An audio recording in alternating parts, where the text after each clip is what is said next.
Bencana banjir merupakan bencana yang tidak bisa kita hindari. Beberapa peristiwa banjir sering terjadi di Indonesia setiap tahunnya, antara lain di daerah-daerah berikut ini yang terdapat pada video ini.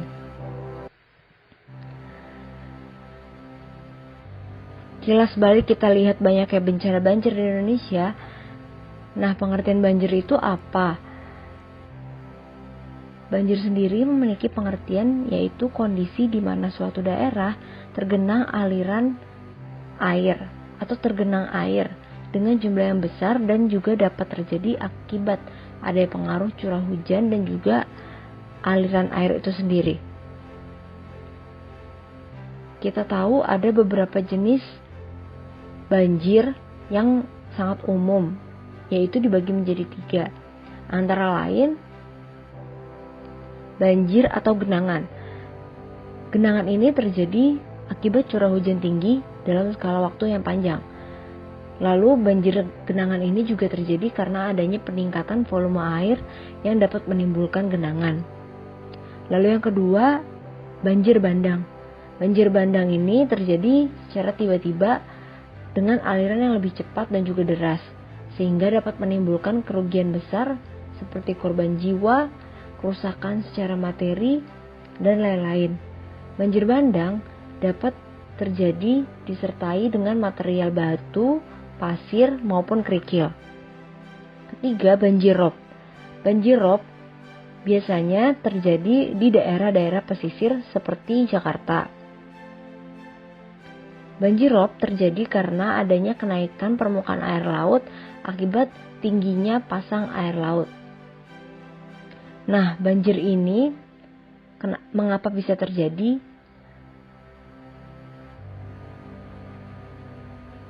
Tentunya karena beberapa faktor penyebab yang dapat dibagi menjadi 2, yaitu faktor alami dan juga aktivitas manusia. Faktor alami sendiri ini bisa dibagi menjadi statis dan dinamis. Untuk yang statis, banjir dapat terjadi karena kondisi geografis Indonesia yang menyebabkan Indonesia memiliki iklim tropis dan salah satunya yaitu musim penghujan. Lalu topografi. Topografi ini berkaitan dengan morfologi atau relief dari muka bumi. Yang ketiga yaitu geometri alur sungai. Untuk yang dinamis atau yang berubah-ubah, banjir terjadi karena pertama, amblesan tanah dan pendangkalan akibat sedimentasi. Hal ini menyebabkan adanya penurunan permukaan atau daratan yang terjadi karena sedimentasi. Sehingga bagian yang turun itu tergenang oleh air. Lalu yang kedua, curah hujan tinggi. Curah hujan tinggi ini terjadi karena Indonesia memiliki iklim tropis di mana pada saat musim penghujan cenderung memiliki curah hujan yang tinggi dan dalam jangka waktu yang panjang. Lalu yang ketiga, adanya pasang surut air laut. Faktor penyebab terjadinya banjir akibat ulah manusia atau karena aktivitas manusia antara lain 1, karena pembuangan sampah di aliran sungai yang dapat menyebabkan tersumbatnya atau terhalangnya aliran sungai tersebut karena penumpukan sampah yang dibuang secara sembarangan atau tidak pada tempatnya. Lalu yang kedua yaitu pembukaan lahan dan penebangan hutan secara liar. Tentunya kita tahu fungsi pohon-pohon yang ada di hutan atau di lahan-lahan tertentu yaitu untuk menjaga kestabilan atau menjaga agar aliran air yang deras tidak membahayakan daerah-daerah atau kondisi daerah-daerah atau lahan-lahan yang ada. Tetapi karena adanya penebangan hutan secara liar ini mengurangi adanya pohon-pohon yang memiliki akar kuat yang seharusnya fungsinya dapat menahan aliran air. jika penebangan hutan secara liar ini dilakukan, biasanya itu karena adanya pembukaan lahan. Lalu yang ketiga, penyalahgunaan lahan. Penyalahgunaan lahan ini contohnya berupa pembangunan permukiman di area yang tidak tepat, yaitu di area dataran banjir. Sehingga hal ini dapat menimbulkan banjir bandang di beberapa kota di Indonesia yang sering kita lihat di berita-berita. Nah, untuk itu perlu adanya tindakan penanggulangan yang dapat kita lakukan, Bapak, Ibu, dan Mas Mbak lakukan di skala desa, antara lain yang saya beri tanda warna merah, yaitu penataan daerah aliran sungai secara terpadu sesuai fungsi lahannya. Kedua, tidak mendirikan bangunan di bantaran sungai atau di pinggiran-pinggiran aliran-aliran sungai. Yang ketiga, yaitu tidak membuang sampah ke daerah aliran sungai ataupun daerah aliran air, resapan air yang ada. Yang keempat, mengadakan pengerukan sungai secara rutin atau pengerukan daerah aliran air secara rutin. Yang terakhir, yaitu pengurangan aktivitas di bagian aliran air seperti selokan yang rawan terjadinya banjir atau rawan tempat yang mengalami luapan. Lalu tindakan penanggulangan lain yang mungkin dalam skala besar, yaitu pembangunan sistem pemantauan di bagian sungai yang sering menimbulkan banjir, dan juga adanya program penghijauan daerah hulu sungai. Lalu bagaimana memitigasi bencana banjir? Perlu kita tahu,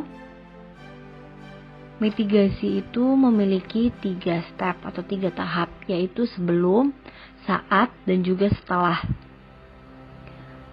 Lalu mitigasi ini apa yang bisa kita lakukan di skala desa? Nah, Bapak Ibu bisa melakukan jika sebelum terjadi banjir, yaitu 1, bersama aparat setempat atau aparat terkait dan juga pengurus RT RW terdekat untuk saling mengingatkan dan juga saling menjaga kebersihan lingkungan sekitar dari timbunan sampah, terutama di daerah aliran air atau selokan. Lalu yang kedua, yaitu selalu menyimak informasi terkini melalui TV, radio, atau peringatan-peringatan tim warga tentang curah hujan dan kondisi air. Karena kita tahu Indonesia memiliki curah hujan tinggi khususnya pada musim penghujan. Jadi perlu kita pantau terus informasi-informasi terkait